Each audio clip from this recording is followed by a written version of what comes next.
Si Kuneho at si Pagong.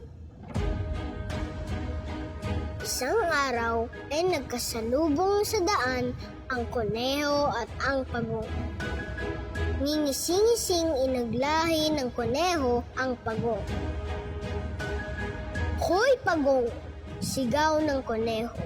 "Pagkakaikli-ikli ng mga paa mo at pagkabagal-bagal mong lumakad." Hindi ipinahalata ng Pagong na siya ay nagdamdam.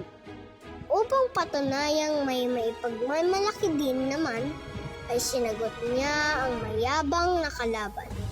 "Aba, Kuneho, maaaring mabagal nga akong maglakad, pero nakasisiguro akong matatalo kita sa palakasan. Baka gusto mong pabilisan tayong makaakyat sa tuktok ng bundok pagsikat ng araw bukas. Tinatanggap mo ba ang hamon ko?" Tuwang-tuwa ang Kuneho sa hamon ng Pagong. Nakasisiguro siya sa bagal ng Pagong ay tiyak na mananalo siya. Upang mapahiya ang Pagong, ay pinagtatawag ng Kuneho ang lahat ng kamag-anak niya.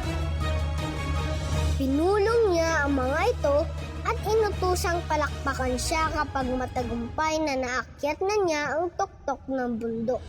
Iniutos din niyang kantiyawan sa mabagal na pag-usad ang kalaban. Maagang maaga, dumating sa paanan ng bundok ang maglalaban. Maaga ring dumating ang iba't ibang hayop na tuwang-tuwang makakasaksi ng isang tunggalian. Kapansin-pansin kung maraming kamag-anak si Pagong, ay higit na maraming kamag-anak si Kuneho ang nagsulputan.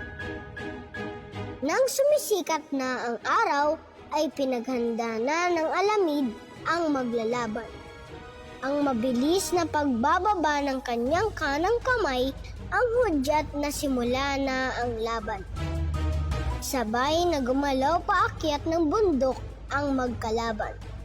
Mabilis na tumalon-talon ang mayabang na Kuneho paitaas na parang hangin sa bilis. Nang marating na niya ang kalahati ng bundok at lumingon pa ibaba, ay natanawan niya ang umiisod-isod na kalaban. Maraming naawa sa mabagal na Pagong. "Kaya mo yan! Kaya mo yan!"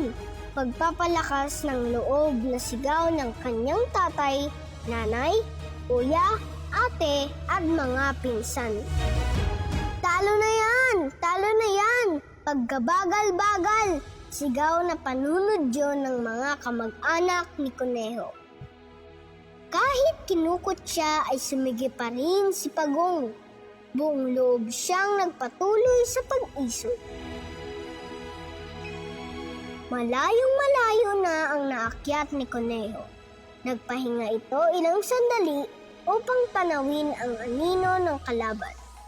Nang walang makitang anumang umuusad, ay ngingising-ngising sumandal ito sa isang puno at umidlip.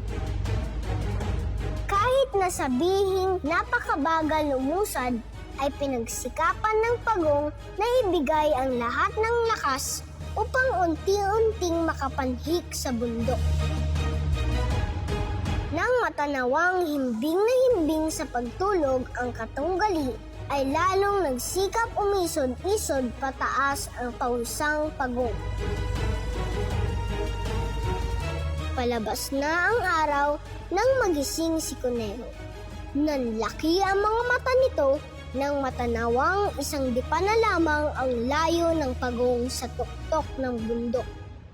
Litong nagtatalon pa itaas ang Kuneho upang unahan si Pagong. Huli na ang lahat sapagkat narating na ng masikap na Pagong ang tuktok ng tagumpay.